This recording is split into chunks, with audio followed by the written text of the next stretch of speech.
Hello mga stories, welcome back sa ating content. So, ito ready reactions tayo. So, dito pa lang sa title pa lang medyo nalungkot ako. I think siguro hindi understood natin dito. So, basahin natin ngayon. Ito ang sabi to galing kay mother of two kids. Malamang ito isa siyang mother, diba? Na meron siyang dalawang anak. Yan yung sinabi dito. Ang title niya kasi nakalagay dito is sana'y pinatay na lang ako.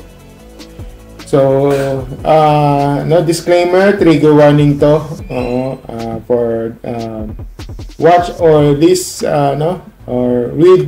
or listening at your own risk. So, simulan na natin.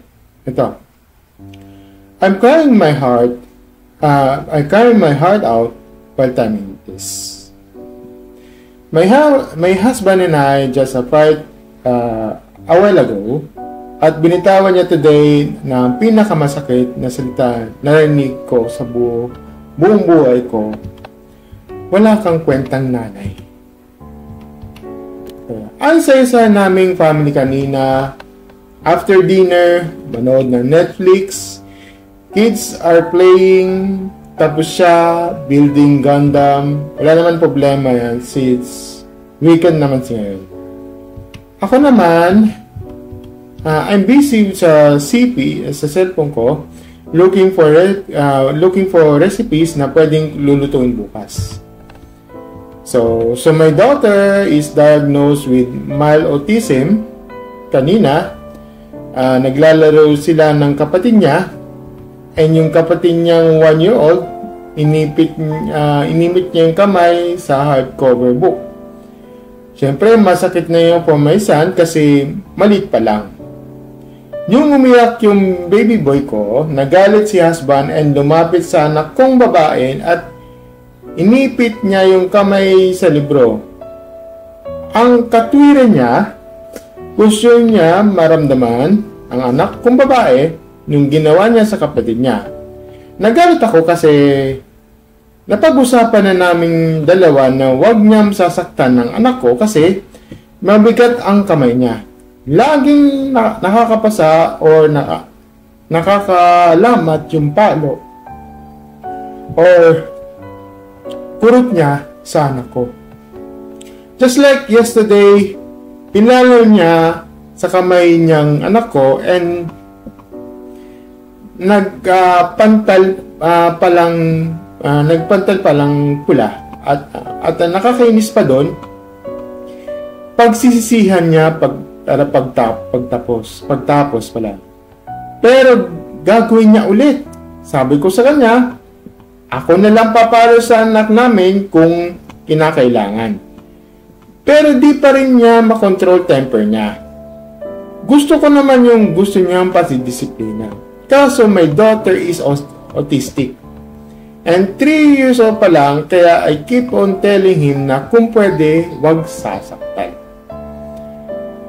Kanina yung inipit niyang kamay niya, anak namin, lumapit sa akin yung anak ko at niyakap ko. Tapos nagsisisi at asawa ko sa ginawa niya. Kasi after nun, pinapulit niya yung anak namin sa kanya. Sa inis ko, baka kung nabitawan yung mga salitang sasaktan mo, tapos magsisi ka pagkatapos. Then naiyak ako kasi naiinis ako. Nagalit siya sa binato niyang laruan ng anak namin, tapos sinabihan ako, at least ako may ginawa. Hindi tulad mo, nagse-cellphone lang, wala kang kwentang nanay. Hindi porket nagluluto ka, nanay ka na. Para akong pinagsakluban ng langit at lupa, feeling ko Nawala ng saysay lahat ng ginawa ko as a nanay. Sobrang sakit. Don't get this wrong. Binabantayan namin mabuti ang mga bata para hindi magkasakitan. Talagang nagkataon lang kanina. Ang bilis ng pangyayari. Sa mga nagtatanong kung baka may iba pang insidente na ikinagalit ng asawa kung kanya nasabi na wala akong kwenta. Parang wala naman. Dahil ito lang ang unang pagkakataon na nakarinig ako ng ganyang sa kanya. Grabe ang temper niya. Hindi niya ako sinasaktan physically. Never. Pero grabe siya maglaro ng mental health ko. Grabe siya magsalita ng masasakit. Now I can questioning my worth as a mom, as a person. Sana pinatay niyo na lang ako kaysa sabihin na wag akong kwentan natin. Okay, so ito tungkol ito sa ito mayroon siyang autism, so meron siyang kapatid parang naintindihan ko naman yung sitwasyon, pero mali dito yung yung medyo lang parang na-temper siya. Talagang talagang hindi niya control yung asawa. At hindi natin na ginusto na nagkaroon siya ng anak na may autism. Kaya ako nakikita akong autism na lalo na sa TikTok na nakakalungkot na parang yung parang binibidyoan pa, continue for the for awareness. Ano masasabi ko dito? So bago ako mag-comment natin to kasi okay, so tinignan ko yung niya, yung sa mga comment section dito. So sabi niya din ni Will Ghost, pagsisihan niya din yung sinabi niya, I can tell he's a type do say now, then regret it later. May anak na siya. Dalawa, tapos di siya marunong mag-regulate ng emotions. Sabihin mo na bad example siya sa mga anak niya. Getting into therapy. Very common, ito naman, kasi sabi niya dito, nag-reply, very common male behavior, extremely low emotional intelligence. So, totoo yun yung mga ganyan. No? Sabi niya dito, totoo yung extremely low emotional intelligence. Mind you, aware naman sila, talaga na ganoon sila. Pero ayaw nila nagbago. Kasi, to be honest, for me, kasi, kat naroon ako, may mga, low intelligence din. Asa, ADHD, talagang, may mga kasi na, minsan kasi nag-a-adjust ako. Pero so for me, alam naman yung may ADHD ako, mahirap i-process na mabilis. Diba? Aabutin pa ng 1 year, 2 years, diba? Mahirap, kaya, yan. Kaya, why? Kasi, hindi naman sa and kaya nyo na magbago, I try to understand kung bakit Hindi naman sa ayaw Medyo on process kasi yung paano magbago. Hindi kasi pwede yung one day, nagbago na, ganyan na agad. Hindi ganun. On process kasi, di ba? Okay, so meron dito kasi na, may nag-comment, may sinabi siya dito sa comment sa, ito galing kay Anifek. Alam mo naman, sabi niya sa akin before, ang mindset niya kasi kung ano daw siya nung nakilala ko, dapat tanggapin kung ano siya. Hindi siya willing na mag-adjust kahit sabihin ko na nasasaktan ako sa isang bagay while nang unfair lang kasi ako. Nag-a-adjust naman ako kapag alam kong nakakasakit na ako sa kanya.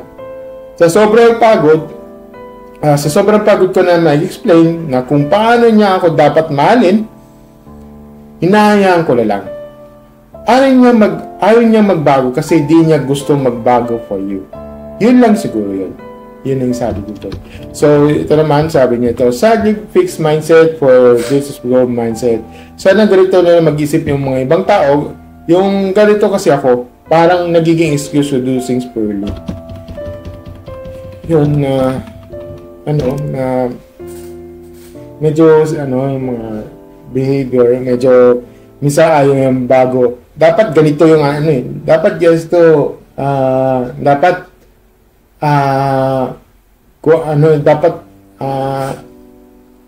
focus ka sa mga bata eh.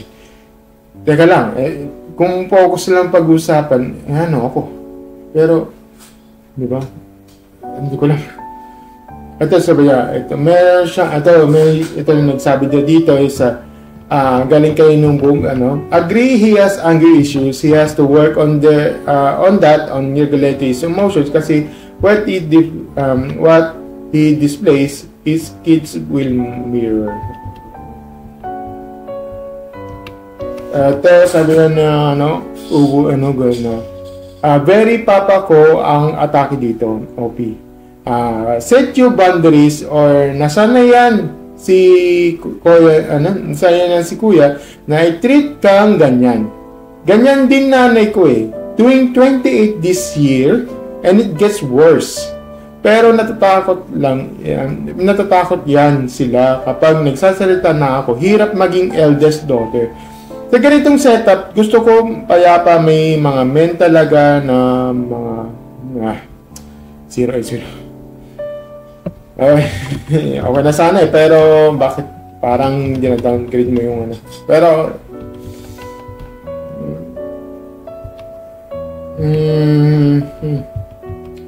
hindi kasi ako legal advice kung tutusin.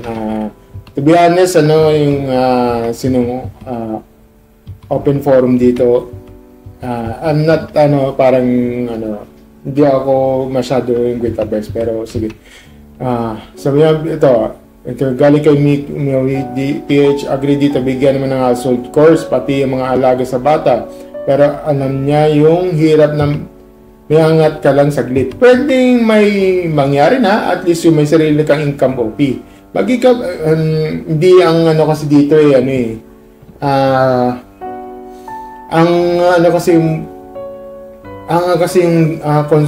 dito reason niya is about yung anak niya, which is yung may autism kasi siya eh. Yung autism, may autism kasi yung anak niya. Yan yung problema dito, 'di ba?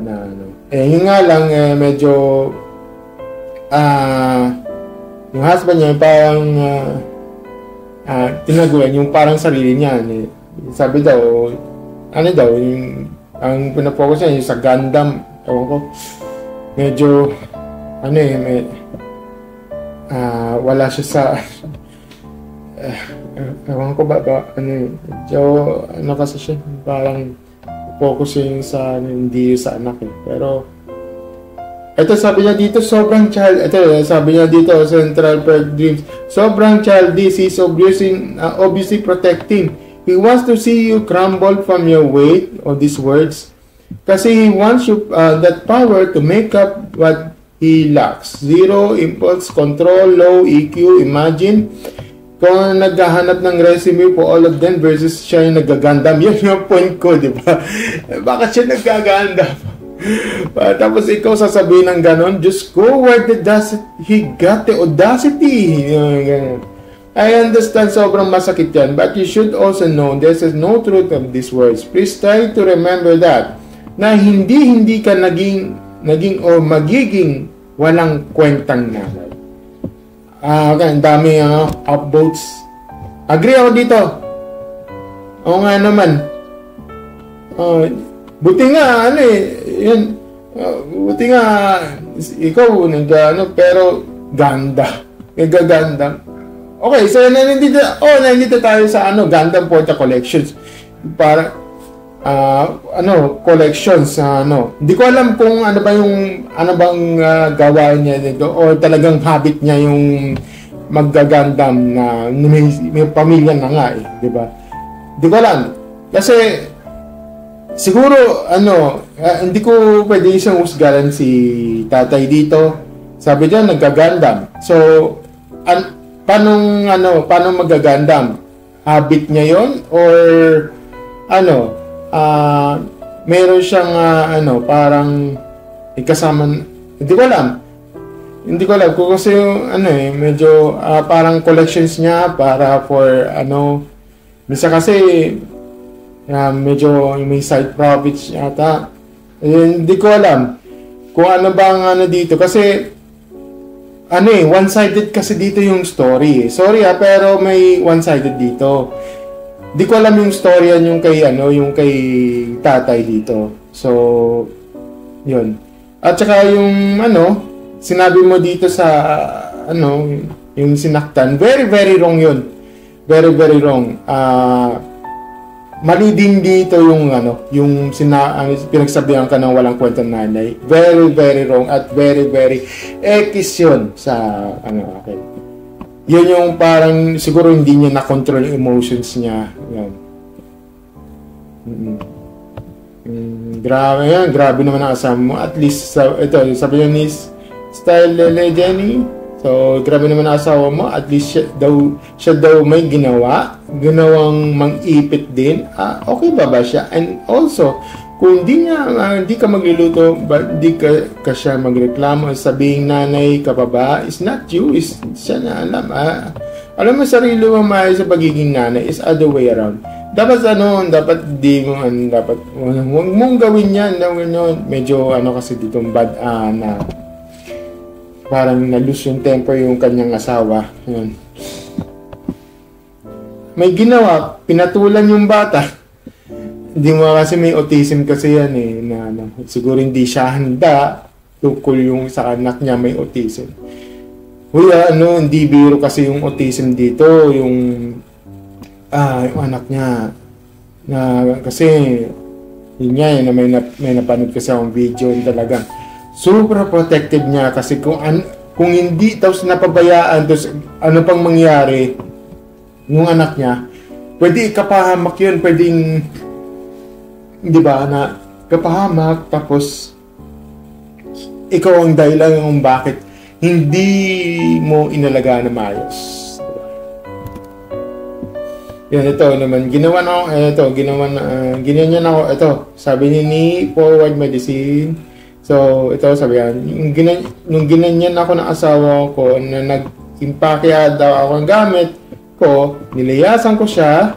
Iniwan ko sa kanya yung anak namin na